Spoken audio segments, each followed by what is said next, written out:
let's start. Okay, let's start with grammar MCQs. Do you all know for PSLE, grammar MCQs, how many marks, how many questions? Anybody? Grammar MCQ, when you open paper 2, there are 4 papers for PSLE, right? Paper 2 opens up with grammar MCQ. How many questions is it and how many marks? Just try. No? Okay, it's 10 questions, 10 marks. Each of it is 1 mark. MCQ is just options you pick, right? So anything to do with grammar for PSLE is 10. 10 questions, 10 marks. Same thing with grammar cloze, okay? 10 questions, 10 marks. The difference is cloze. This cloze is a closed passage, right? It's like a passage with 10 blanks and helping words. And then you pick the right helping word and then you write the answer. That's passage. MCQ, of course, is A, B, C, D, and you choose which one for the option. Now, editing. Do you know how many questions is editing for PSLE and how many marks? Editing is the 3rd highest component for PSLE in paper 2. The first highest is comprehension. Second is comprehension cloze. 3rd one is editing. It's 12 marks, 12 questions. Okay. Now listen to this very, very carefully. For editing, right, there are the 12 questions. 6 of them will be GR, meaning grammar. 6 of them will be SP, meaning spelling, short form. Okay. So when you are going to do your PSLE editing passage, it's very important for you. So the editing in PSLE, right, will be like just a passage. Then the words that are wrong, right, will be underlined. Okay, like for example, this word.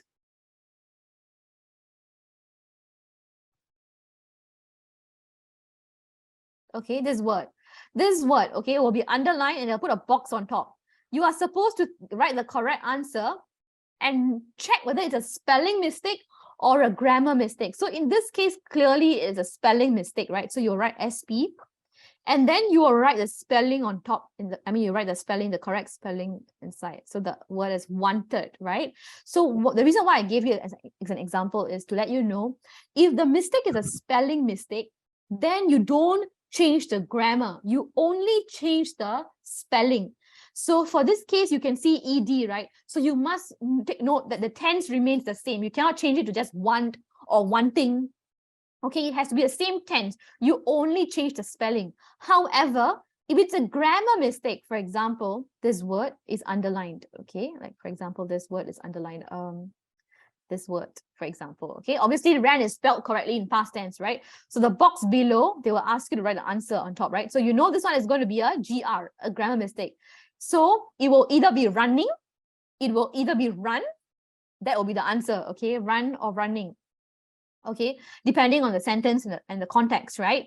But you only change the grammar, you don't change the spelling, because for words that are grammatically wrong in editing, the words are actually spelt correctly. So you only need to change the grammar. You do not change the spelling. However, if it's a spelling mistake for PSLE or any exam that you're doing, right, only change the spelling, do not change the grammar, because I see students always doing either or, which is not, okay?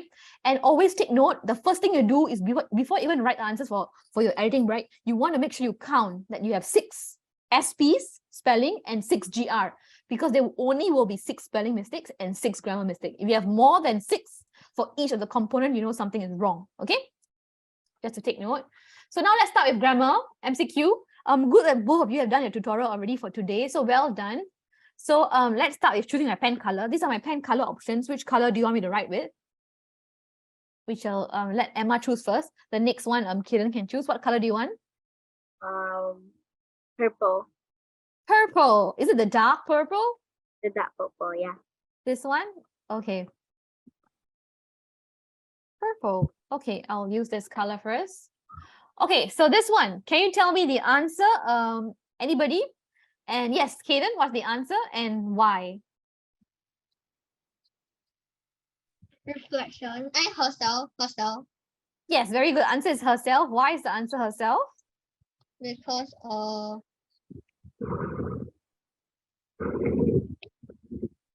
these are all pronouns. Yes? because it's just her. Yes, it's just her, right?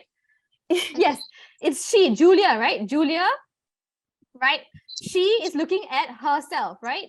So wait, Now, these are all pronouns, meaning you use in replace, you replace it with, you use it instead of a noun, right? So here, why can't it be she? She is a subject pronoun, meaning it starts a sentence, it doesn't come at the back, right? Meaning, right, you cannot say, Emma kicked a ball towards she.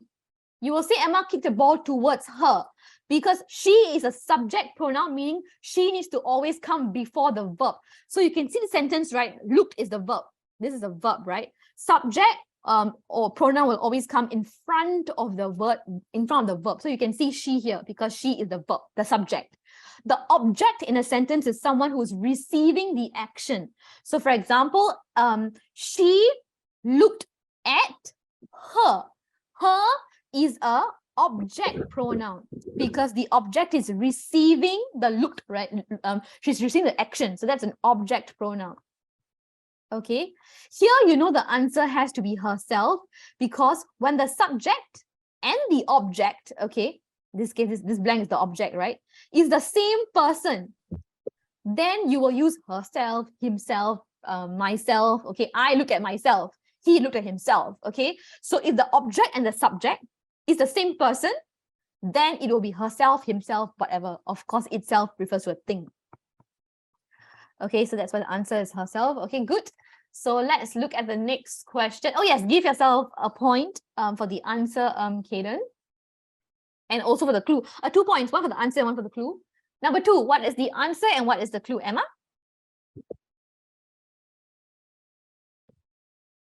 Ourselves. Yes, very good. D, again, these are all pronouns, right? So why is it ourselves? What's the clue? Allow us. Yes, yes, us, right? The us here. Us is the S subject. Oh no, what am I writing? Us is the subject and this is the object. The object is the same person as the us. Us becomes ourselves. This is subject. Right? And so of course it's ourselves. Some of you wrote ours as the answer. These two cannot be an answer because these are possessive pronouns. What on earth are possessive pronouns? Possessive pronouns are used when you are referring to something that belongs to someone. For example, that is our book. That is our toy. That is our something, is to show possession of something that belongs to you. In this sentence, there's no possession, there's no thing that belongs to you, so you cannot use B or C. Okay? So let's look at number 3. What is the answer? Oh yes, Emma, give yourself 2 points, one for the answer and one for the clue. Number 3, Kaden, what's the answer and what's the clue?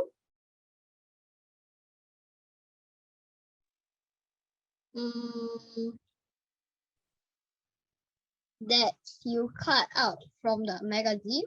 Yes, is D. Now I know some of you might have written, some of students in other classes also did this. Okay, they wrote the answer as yes, your hand is raised. Yes, Emma. Yeah, I got it wrong. Yeah, you wrote C, right? Whom, right? Now why is it not whom? Because here this blank, is it referring to the popular artist or is it referring to the picture? The picture. Yes, it's referring to the picture. What am I doing? It's referring to the picture, not the popular artist. So the clue here is whenever you see something of something, whether you look the word off, right? You always pay attention to the word in front of the word of, never behind. For example, a herd of elephants, collective noun, right? So the focus here is on the herd, not on the elephant. So you don't use a plural, you use a singular, right? But in this case, of course, this popular artist is a person, right? And of course, a picture is a non-living thing, it's a thing, right? And because it appears in front of the word of, you know that that is the subject in the sentence. And the subject, if it's a thing, you can only say that. Who and whom are referring to people, right? And the difference is who is followed by a verb, an action word. Whom is referring to the object in a sentence, okay? It's usually sandwiched between 2 nouns. So, and of course, that's why the answer is that. Understand? Because you're looking at picture, not the popular artist. So always look at the word in front of the word of. Okay, good. Kaden, give yourself 2 points, one for the answer, one for the clue. Yes, Emma, what is the answer for number 4? And tell me why.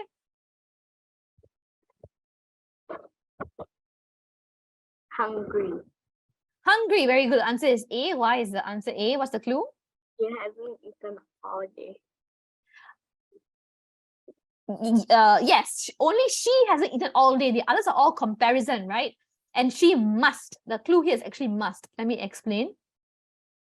Now, whenever you see modal verbs, must are modal verbs. What are modal verbs? Modal verbs usually come before the main verb or the main adjective. Okay, main verb, sorry. So here, be is a verb. It's a to be verb. Verbs are not just action words. They can also be to be verbs, like is, are, was, were are also verbs. Okay, so you see, can you see because it appears in front of the word be, the word be is in the bare form of the word after modal verbs. Modal verbs are like can, may, might, could, should, will, must. Any of these words that give support to the main verb, right? The word that follows after the modal verb is always in the bare form of the word. There is no ed, there's no ing, there's nothing. And of course, here there's no comparison.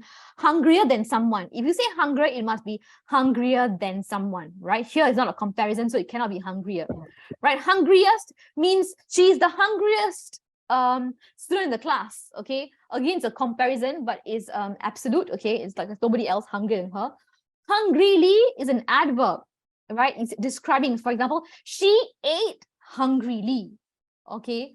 So it's adding on to the verb ate, right? So it always comes after or before a verb. So here it's not an adverb, so the only answer you're left with hungry because she hasn't eaten all day.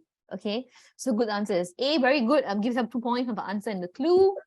Okay, Kaden, this one is tricky. I'm going to explain because I know this one some of you got wrong as well. What is the answer here, Kaden? Oh, black Japanese.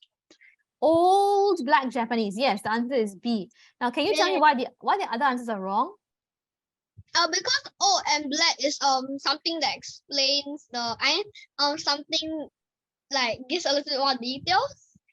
But aren't they all adjectives? They are all adjectives, right? They're all describing words. Good point. I don't know. Okay, let me write it down. I'm going to write ADJ, short form for adjective.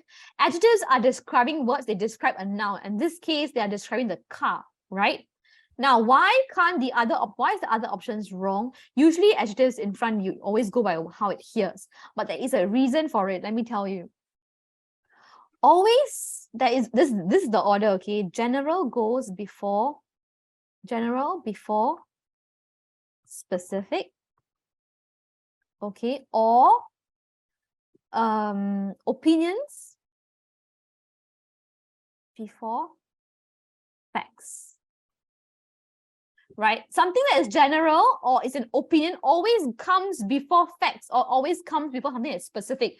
So if you look at these adjectives, right, the one that is specific here is Japanese, right? There can be 10 million cars, but Japanese car is origin, right? It's specific to a specific country, right? So that in this 3 adjectives, the one that is specific here is Japanese.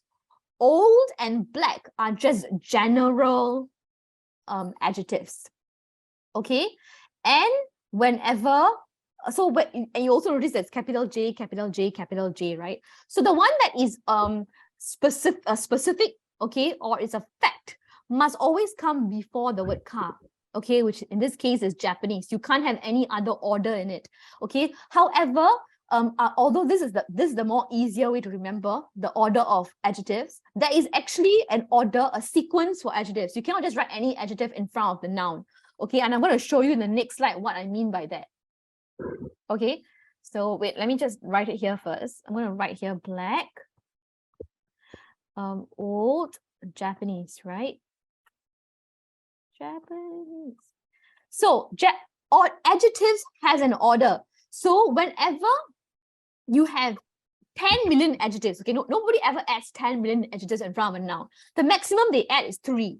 Okay, most of the time they use only 2 adjectives in front of a noun. Okay, so this is the order. First always is opinions. How you feel about something will always come first. Then it's the length or the size, then the physical quality. Okay, the shape